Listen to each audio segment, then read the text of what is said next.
नमस्कार, आप देख रहे हैं हिंदुस्तान न्यूज। मैं हूं आपके साथ बीना। हम मौजूद हैं अभी महेश सवाना जी की कोठी पे। आइए सुनते हैं महेश सवाना जी ने क्या कहा। गिरी हुई राजनीति करने लगी है कि देश के तमाम जो उनके सांसद हैं उनके आवास के पते पे नई दिल्ली विधानसभा जहाँ पे केजरीवाल जी चुनाव लड़ रहे हैं उसको वहाँ के पहचान पत्र बनाए जा रहे हैं। ऐसा आरोप संजय सिंह जी का लगाया जा रहा है आपके ऊपर। आरोप लगाना कोई बड़ी बात नहीं होती है। आरोप को सिद्ध करना बड़ी बात है। आरोप जब सिद्ध होगा तब मैं आपकी बात को समझूंगा या मानूंगा। आप लोगों ने भी कई आरोप लगाए थे शराब घोटाले के, लेकिन एक एक करके सारे बाहर आ गए। बाहर आ गए ना? कैसे? बरी तो नहीं हुए, जमानत हुई है ना। जमानत पे तो कोई भी आ सकता है। जमानत में तो जो आदमी मर्डर कर देता वो भी बाहर आ जाता है। जमानत पे तो केस चलेगा। जब तक कंप्लीट सुनवाई नहीं होती है तब तक हम कैसे कह सकते हैं कि कौन मुजरिम है और कौन नहीं है। जब कोर्ट फैसला करेगा उसके बाद पता लगेगा ना मुजरिम थे या नहीं थे। सुषमा स्वराज के बाद आज तक दिल्ली में आपकी सरकार नहीं बन पाई, ना आपका सीएम जी यहाँ पे बन पाया है जी। क्या मुख्य वजह इसकी रही है? कभी आप लोगों ने, बीजेपी ने इसका मंथन किया या आप लोगों ने कभी सोचा कहाँ कमी है आपकी? जो आप लोग मेहनत करते हो कहाँ कमी रहेगी? कमी क्या रही है मैं बताऊं। पार्टी के कार्यकर्ताओं की मेहनत में कभी कोई कमी नहीं रही। कार्यकर्ता हमेशा मेहनत करता है। कारण अलग अलग हो सकते हैं सरकार नहीं आने के। एक तो आज से पहले बीजेपी ने कभी ये एडवांस में नहीं कहा कि हम आपको ये देंगे, वो देंगे, इतने पैसे देंगे, उतने पैसे देंगे। मदन लाल खुराना जी थे, उन्होंने केवल और केवल डेवलपमेंट की बात करी। उसके बाद साहेब सिंह बने तो उन्होंने भी डेवलपमेंट की बात की। सुषमा स्वराज जी आई, उन्होंने भी डेवलपमेंट की बात की। कभी हमारे किसी मुख्यमंत्री ने ये नहीं कहा कि हम आपको किसी तरह का प्रलोभन देके या लालच देके कभी हमारी पार्टी ने लोगों को गुमराह नहीं किया। पहली बात। दूसरी बात ये कि जो नई पार्टी आई उस पार्टी ने किस तरह से सत्ता को हासिल किया ये किसी से बात छुपी हुई नहीं है। ये आंदोलन था एक अन्ना जी का, अन्ना हजारे जी का। अन्ना हजारे जी के ऊपर सब ट्रस्ट करते हैं। आज उनके ऊपर पूरा देश ट्रस्ट करता है, इसमें कहीं कोई संशय नहीं है, कोई शक नहीं है। केवल महाराष्ट्र की नहीं, उनको पूरा देश सम्मान देता है। वो एक फौजी आदमी है और एक फौजी जो देश का रक्षक होता है, रक्षक करने वाला होता है, वो कभी भी किसी के साथ झूठी बात नहीं करेगा। वो हमेशा देश हित की बात करेगा। उन्होंने देश के हित में ये आंदोलन शुरू किया था, जिस आंदोलन को इस केजरीवाल ने एक तरह से हाईजैक कर लिया। अपनी शकल सूरत बनावटी बना करके, अनेकों तरह की बात करके। आपने देखा कोई वीडियो, पुराने वीडियो आपके पास आज भी हैं, सबके पास हैं, चलते रहते हैं, हम भी देखते हैं हर चुनाव में। वो जो कहता है उसे वो करता नहीं कभी।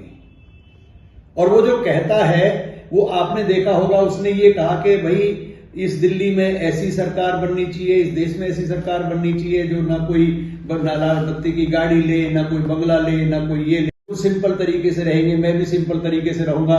उसने किया क्या है? वो सब पब्लिक के सामने है, देश के सामने है। उसके बाद पंजाब की बात करें तो पंजाब के अंदर भी तो 1000 रुपए बोला था उन्होंने।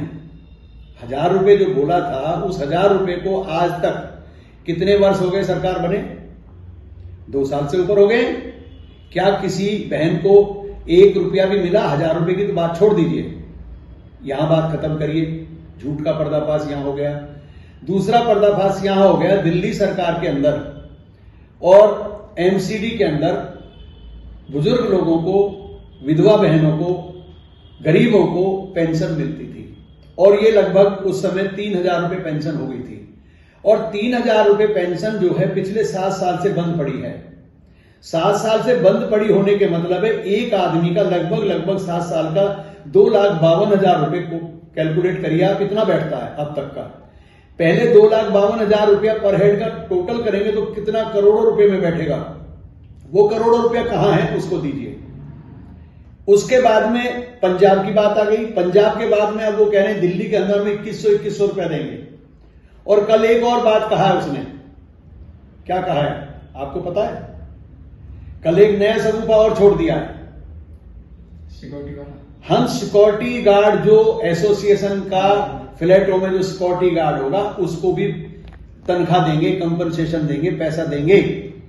कितनी सोसाइटियां हैं, कितने गांव हैं, कितनी कॉलोनियां हैं जहां चौकीदार लोग रहते हैं, भाई वो पैसा आएगा कहां से?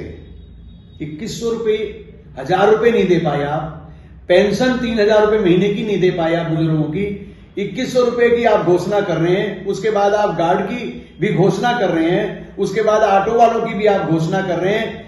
तो ये आपने 18,000 रुपए मौलवियों को देना शुरू किया था, 18,000 रुपए 17 महीने से उनको नहीं मिला। सारे मौलवी वहां पे शोर मचा रहे थे ना। केजरीवाल जी कहते हैं मैं जादूगर हूँ, छड़ी घुमाऊंगा, कैसे आ जाएंगे? देखिए जादूगर, मैं मानता हूं कि वो जादूगर है, मैं आपकी बात को बड़ी करता हूं कि वो जादूगर है, लेकिन जादूगर तो जादू ही तो दिखा सकता है। क्या जादू दिखाएगा? भ्रम, केवल भ्रम है ना वो चीजें, असलियत तो कुछ नहीं है ना। अगर वो जादू दिखा रहा है तो असलियत कहां है? वो तो पैसा बना देता मुट्ठी में, ये पैसा बन गया। वो तो नाक में से रस्सी निकाल देगा, किसी के कान में से कुछ निकाल देगा, कहीं से कुछ कर देगा, वो तो जादू है ना। उन्हीं के नक्शे तो जादू का मतलब क्या? जादू का मतलब है झूठ, और झूठ पर देश नहीं चलता, झूठ पर दिल्ली नहीं चलती, झूठ पर सरकार नहीं चलती, झूठ पर कोई देश किसी के खिलाफ लड़ाई नहीं लड़ सकता, फतेह नहीं कर सकता। सच की लड़ाई जो लड़ेगा, चाहे वो देश की सीमा पे हो, चाहे देश की सरकार में हो, चाहे दिल्ली की सरकार में हो, सच को सच कहो और झूठ को झूठ कहो, और झूठे प्रलोभन देना बंद करो, लोगों को बहकाना बंद करो। ये केजरीवाल की जो इस तरह की करतूत है ना, ये लोगों के सामने धीरे धीरे आ रही है। क्या ये सभी लोग जेल क्यों चले गए? कहीं तो कुछ होगा, कहीं तो, चाहे झूठ भी सही है, मैं आपकी बात मानता हूं कि सब झूठ फैला दिया। क्या जो कोर्ट में जज बैठे हैं बड़े बड़े, चाहे सीबीआई जो बैठी है, सब कुछ जो लेकर आ रहे हैं, सामने दिखा रहे हैं, क्या दुनिया में रेड नहीं पड़ती? केवल इनके ऊपर थोड़ी हुआ सब कुछ? क्या शराब घोटाला नहीं